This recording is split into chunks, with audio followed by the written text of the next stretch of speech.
Hello everybody, welcome back again to my YouTube channel. My name is Kevin Saili. Pada YouTube channel ini teman-teman akan menemukan informasi menarik seputar cryptocurrency. So if you like cryptocurrency, make sure kalian subscribe channel ini. Teman-teman, welcome back again untuk update Bitcoin. Jadi kita bakal bahas sedikit untuk kondisi Bitcoin terkini. Quick aja karena tadi siang kita udah sempat berikan update ya teman-teman. Jadi setelah 12 jam, terus tadi kita ada bahas soal XRP, kita bakal coba bahas lebih lanjut untuk si BTC atau Bitcoin sendiri. Nah teman-teman, sekalian saya pengen tanya besok kira-kira enaknya kita bahas apa ya? Apakah kita bahas sistem DCA ya? Itu DCA kan ada banyak sekali orang yang kadang-kadang bertanya ya kayak DCA yang tepat seperti apa sih gitu. Kalau misalnya teman-teman setuju, make sure kalian komen di kolom komentar. Bunyi kita akan coba bahas strategi saya lah atau apa yang saya lakukan untuk melakukan DCA ya. Jadi lebih ke sharing aja sifatnya, bukan berarti mengajarkan, bukan berarti berkata saya yang lebih baik, saya yang lebih pintar, saya yang lebih betul. Jadi ya teman-teman kalau setuju make sure kalian komen di kolom komentarnya.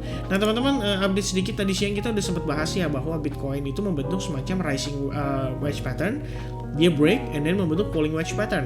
Nah sebenarnya simple sih, pemikiran saya cuman karena ini weekend. Mostly-nya weekend itu kan sideways teman-teman. Jadi kita bakal coba bahas nih lebih lengkapnya untuk pergerakan pada weekend ini ya. Yang pasti untuk segi time frame daily sendiri, kalau misalkan dia bisa close candle kayak gini, ini menurut saya udah cukup oke. Minimal kita nggak bilang bagus ya, tapi minimal kita bilang cukup oke lah. Dalam arti dia coba mempertahankan atau maintain pergerakan di atas level support yang mungkin saja sooner or later kita bisa ngedapetin dia potensi rebound ya.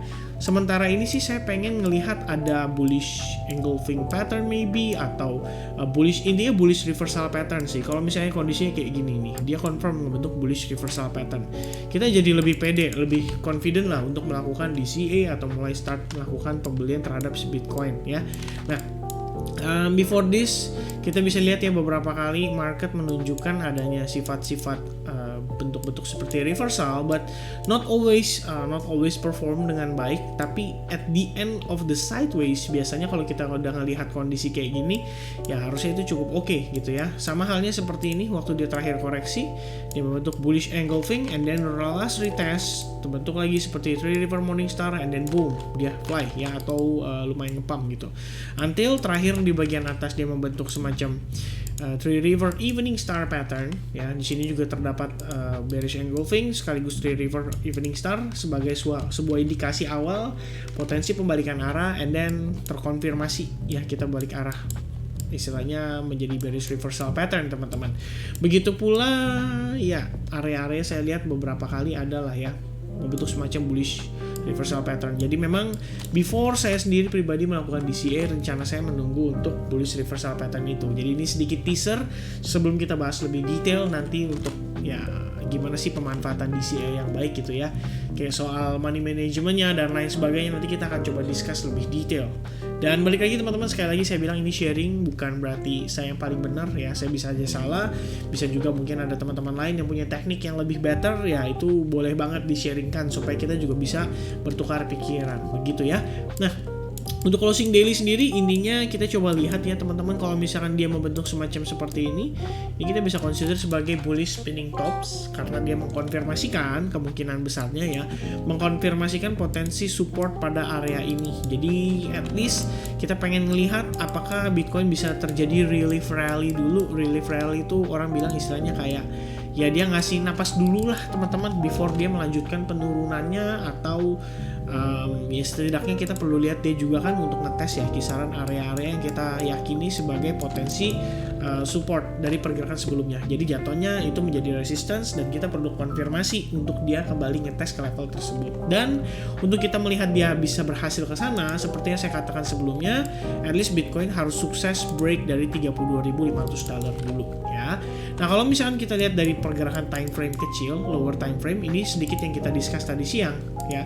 Jadi sudah mulai ada indikasi, sudah mulai ada konfirmasi bahwa kita mulai break dari si falling wedge pattern-nya. Jadi jatuhnya kita balik lagi ke potensial seperti ini ya. Dia mungkin saja pergerakannya cenderung korektif and then breakout and then naik lagi, dia baru kemudian menentukan arah gitu. Untuk saat ini kita bisa tambahkan area yang kita consider sebagai protected low. Jadi area ini jadi tahanan kita ya. Ini kalau kita bisa kasih area ya kisaran segini ya. Nah tapi di bagian atasnya juga terdapat protected low teman-teman, dan itu berdasarkan pergerakan terakhirnya. Jadi maybe kalau misalkan dia break ini ada 2 tembok ya kita bilang ya teman-teman. Kalau break dari sini baru signifikan low, kita bakal ngetes ke kisaran lowest price-nya di kisaran range ini. Jadi ini sebetulnya sih merupakan opportunity untuk melakukan short pada saat atau by the time dia break dari si rising wedge. Dan sekarang potensi kita bergerakan, potensi maksudnya untuk Bitcoin itu lagi ngetes terhadap level-level yang kita consider sebagai area resistance dari sebelumnya. So it's support and then breakdown and then potential resistance, testing resistance, apakah dia akan boom breakdown? Kalau misalkan demikian, dan saya juga pribadi masih akan maintain posisi posisi short pada Bitcoin saya di kisaran range 36.000. Saat ini penempatan stop loss saya itu berada di kisaran $32.700 atau di atas area highest yang sebelumnya sudah saya jelaskan di video terakhir. Nah, sekarang teman-teman kalau melihat dari close candle time frame 1 jam, sebetulnya sih closing candle time frame 1 jam terakhir itu menunjukkan adanya percobaan ya dari sellers untuk kembali menekan harga. Dan tergantung konfirmasinya dari candle 1 jam berikutnya ini, apakah dia akan bull candle atau cenderung red candle. Kalau misalkan dia red candle lagi, let's say dia break dari sini, dan potential untuk kita ngelihat Bitcoin bergerak even lower itu akan menjadi lebih tinggi ya. Jadi jatuhnya kalau kita lihat di sini ini high, low, and then potentially maybe around this level ya, menjadi lower high and then this lower low. Lalu di sini lagi ngetes terhadap area highest sebelumnya. Jadi jatuhnya kayak kita ngetes protected high sebelumnya teman-teman ya. Nah, this range. Kalau misalkan berhasil break ketahan pada kisaran range ini, berarti sellers memang masih ada di sana, dan kemungkinannya saat ini kita cuma lagi ngetes terhadap area tersebut. Jadi jatuhnya kayak testing before dia meneruskan pelemahan ya. Itu kira-kira teman-teman untuk pergerakan si Bitcoin secara time frame short term. Begitu pula untuk mid term, tadi kita udah sedikit discuss ya.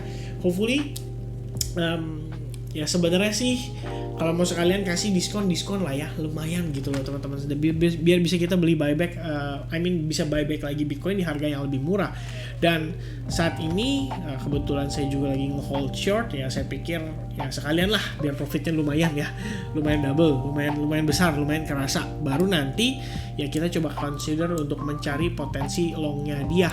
Nah, berbicara tentang potensi untuk long sendiri, ini kalau kayak kita lihat ya teman-teman, ini sebenarnya sekilas mungkin teman-teman bisa pertimbangkan ini berpotensi membentuk yang namanya inverse head and shoulders. But hopefully if this really head and shoulders, maka dia wajib banget break di kisaran level 32.700. Jadi jatuhnya kalau kita gunakan area ini ya sebagai inverse head and shoulders, dan pada saat dia breakout potentialnya kita bisa ngejar sampai $35.000. Nah, ini adalah alternatif skenario yang kita perlu pahami, yang kita perlu perhatikan, dan kita perlu antisipasi teman-teman. Let's say this thing happens, setidaknya saya pribadi mungkin akan consideration untuk melakukan taking profit before menyentuh area di atasnya. Tapi ini balik lagi tergantung ya pada saat dia breakout, apakah breakoutnya sebegitu impulsifnya dan sangat strong teman-teman. Tapi kalau misalkan dia breakoutnya cenderung slow, santai, cenderung korektif, ya kita masih bisa beranggapan bahwa ya this is weekend ya, mungkin market masih perlu sideways, masih perlu istirahat lah istilahnya setelah tekanan yang diberikan selama sepekan terakhir, terutama akibat daripada si Luna ya kan. Luna kan membuat market crypto sangat tertekan guys ya. Oke, kira-kira teman-teman itu untuk update sementara terkait dengan pergerakan Bitcoin untuk short term dan mid term. Hopefully it can be very helpful teman-teman. I want you guys to enjoy a little bit with your weekend. Jadi ya be patient lah ya, nggak usah terlalu banyak aktivitas trading juga.